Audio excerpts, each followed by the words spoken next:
트럼프 대통령이 다시 되든 내지는 이제 뭐 바이든이 재선을 하든 사실 이 대중 관련 대립 구도는 사실 크게 바뀌지 않을 가능성이 높거든요.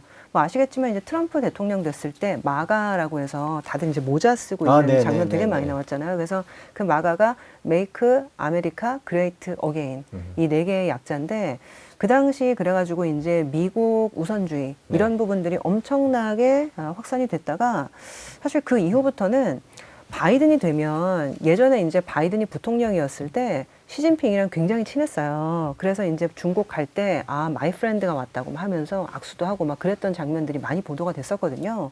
그래서 처음에는 이제 바이든 행정부가 들어서면 중국과 모종의 화해 무드가 있을 거다라는 기대감이 꽤 있었어요. 그리고 그 당시 바이든 행정부 처음 들어섰을 때 대통령도 민주당, 그리고 상원 민주당, 하원 민주당, 그래서 블루웨이브다 이런 얘기가 나왔었기 때문에 좀 달라지지 않을까라는 기대감이 있었는데 사실상 그 당시가 이제 코로나가 한창이었던 시기였는데 그 사이에 반중 감정이 굉장히 많이 악화가 돼서 뭐 이런 상황에서 사실 바이든 행정부가 중국 편을 대놓고 들었을 때 차기 대선에 영향을 미치지 않을까 이런 좀 정치적인 우려도 좀 있었던 것 같고 그러다 보니까 지금 사실상 바이든 행정부가 들어섰지만 별로 변한 것이 없고 그리고 최근에 약간 기대감도 있었거든요. 아시겠지만 블링컨 국무장관이 중국에 방중을 했었고요. 코로나 사이에서 이제 한 번도 못 갔다가 그리고 최근 지금 7월 들어서는 옐런 재무장관도 방중을 했거든요. 화해 무드를 만들어 보기 위한 시도가 있는 거 아니냐 그런 얘기들이 많았는데 이게 이제 화해하자고 손을 내밀어도 상대방이 받아줘야 가능한데 지금 중국 쪽의 반응은 생각보다 굉장히 냉랭하다 이런 얘기들이 있어요. 그래서 중국 쪽에서 이제 사설이 나오고 이런 부분들을 보면 진심이 담긴 화해 요청이 아닐 가능성이 높은데 우리가 이거를 받아줘야 되냐? 이런 식으로 좀 강경한 사설들이 많이 나오고 있거든요. 그래서 사실상 지금 바이든 행정부가 계속 이제 2기에 들어서도 이런 구조가 좀 바뀌기 되게 어려운 부분 그리고 만약에라도 트럼프 행정부가 다시 오게 되면 오히려 더 강화될 가능성이 높은 거죠. 그래서 저희는 사실은 이 대중 관련된 좀 경쟁 구도 그리고 이제 뭐 반중 구도 이런 것들이 크게 바뀌지는 않을 것 같다 그런 생각을 좀 하고 있습니다. 바이든의 민주당이든 트럼프의 공화당이든 결국에는 대선 과정에서 인기를 끌려면 지금부터 미국 대선까지 물론 한참 남았습니다만은 계속 경쟁적으로 중국을 때리는 그런 전략을 쓸까요? 지금 같은 경우에는 중국을 때리는 게 현재로서는 선거에도 유리하고 그리고 미국 기업에게도 유리하다라는 인상이 좀 있는 것 같아요. 아시겠지만 이제 러시아 우크라이나 전쟁이 터진 다음에 실질적으로는 러시아를 중국이 후방에서 지원하고 있는 거 아니냐라는 얘기들이 되게 많았거든요. 아시겠지만 러시아 원유를 사줄 데가 없는데 그 원유를 중국이 사주고 있다라는 얘기도 굉장히 좀 많았고요. 러시아 가스도 중국이 사주고 있다. 그렇게 되면 사실 러시아의 경제 제재나 이런저런 것들이 들어갔을 때 워킹을 안 하는 거거든요. 소용이 없고. 그러다 보니까 실질적으로 중국과 손을 잡는 거는 러시아와 손을 잡는 거다. 이런 인상을 심어주다 보니까 이게 선거전에서 절대 유리하지 않다라는 생각을 좀 했던 것 같고요. 그리고 두 번째는 중국과 절연을 하고 그리고 중국과 일단 뭐 무역 전쟁을 벌이면 오히려 이게 미국 경제에 해가 될 거다라는 초기에 두려움이 있었어요. 근데 지금 시간이 지나고 나 보니까 오히려 지금 미국 제조업이 너무 좋은 겁니다. 아시겠지만 지금 중국과 절연을 하려면 우리나라에 공장이 있어야 된다. 왜냐면 지금 한 20, 30년간 중국에만 공장을 지었지 미국 내에는 생산시설이 없었는데 작년에 그 인플레이션 리덕션 액트라고 해서 인플레이션 감축법 시행했죠. 그리고 올해 초에는 이제 칩스 앤 사이언스 액트라고 해서 반도체 제조법, 과학법 이 부분을 했는데 이것 때문에 사실 2차 전지 공장, 자동차 공장, 그리고 반도체 공장까지 지금 들어서게 되다 보니까 미국은 지금 일자리가 굉장히 많이 생성이 되고 있고 이것 때문에 사실은 제조업 투자 내지는 자본주의 투자 이런 부분들이 활성화가 되다 보니까 오히려 미국 경제가 좋아지고 있다라는 얘기가 많이 들리는 거예요. 그러다 보니까 중국과 대립각을 세워도 이게 미국 경제에 꼭 해가 되는 것만은 아니었네 라는 생각들을 이제 기업인 정치인들이 하기 시작을 하는 거죠. 그러다 보니까 사실 이런 것들이 좀 선거 전략으로서도 그렇고 그리고 산업 전략으로서도 이제 쓰일 가능성이 굉장히 높아지다 보니까 이게 좀 고착화되는 측면이 많이 보입니다. 중국을 제재했을 경우에 생길 수 있는 인플레이션 우려 그런 거는 이제 어떻게 보고 있는 건가요? 사실 인플레이션 우려가 뭐 두 가지 측면이 있어요. 첫 번째는 뒤에서 말씀드리겠지만은 이민 장벽을 강화하다 보니까 블루칼라 노동자들이 들어오지 못해서 지금 인건비가 올라가는 부분이 하나가 있고요.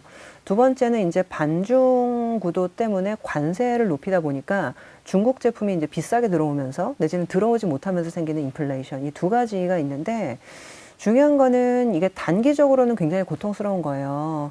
근데 이 부분은 사실은 중장기적인 산업 정책과 연관이 되어 있는 측면이 있기 때문에 단기적으로 좀 고통스럽더라도 금리를 올려서 잡아보고, 그리고 이제 중국에서 수입을 하는 부분들은 멕시코나 캐나다나 내지는 한국산으로 대체할 수 있는 부분도 분명히 있거든요. 그래서 단기적인 고통을 감내하더라도 중장기적으로는 미국에 공장 짓고 사람 뽑고 일자리 만들어서 중장기적으로 중국에서 독립하는 게 훨씬 더 중요하다, 이 생각을 좀 갖고 있는 것 같더라고요.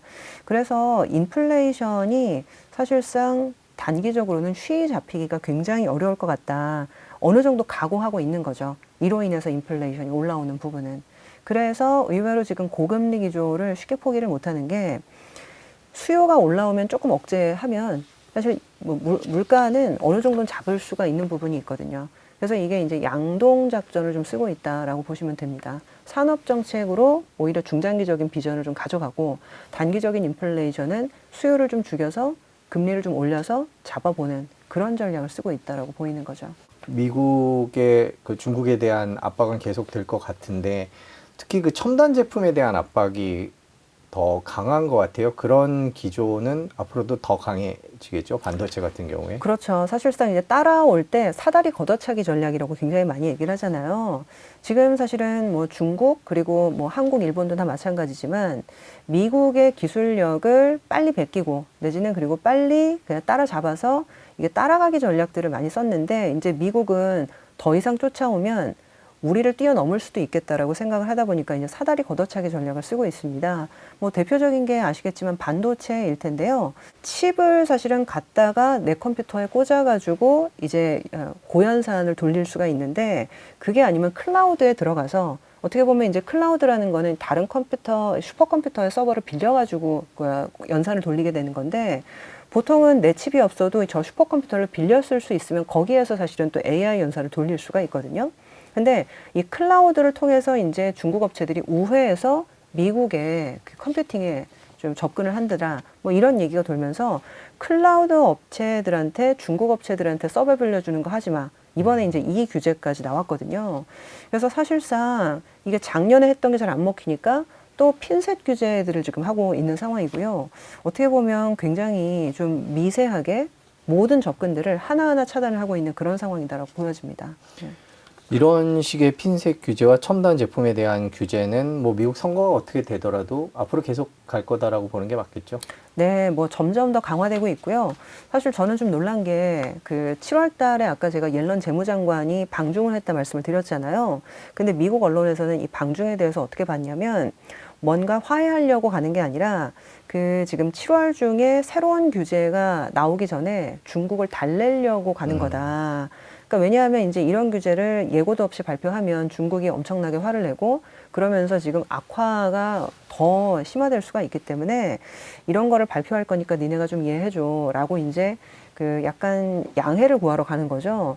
근데 이게 말이 양해지 사실 중국 입장에서는 굉장히 화나는 일이기 때문에 사실상은 좀 분위기가 좋지 않았다라는 후문들이 있고요. 그래서 저는 옐런 재무장관이 중국 간다고 하길래 좀 화해를 하려고 하는 건가 했는데 내용을 보니까 꼭 그렇지는 않았더라고요. 그래서 참 이게 양국 간의 갈등이 좀 더 심화되기만 하는 상황이다 보니까 우리나라 입장에서는 좀 걱정도 되고, 근데 일본은 또 기회 요인이 좀 있기도 하고 여러 가지 측면이 있는 거죠. 더 많은 뉴스를 보시려면 화면 오른쪽에 있는 구독 버튼을 눌러주시면 됩니다. 그리고 제보할 게 있으면 꼭 저희한테 보내주십시오. 저희가 열심히 취재하도록 하겠습니다. 항상 SBS 뉴스를 시청해 주셔서 대단히 고맙습니다.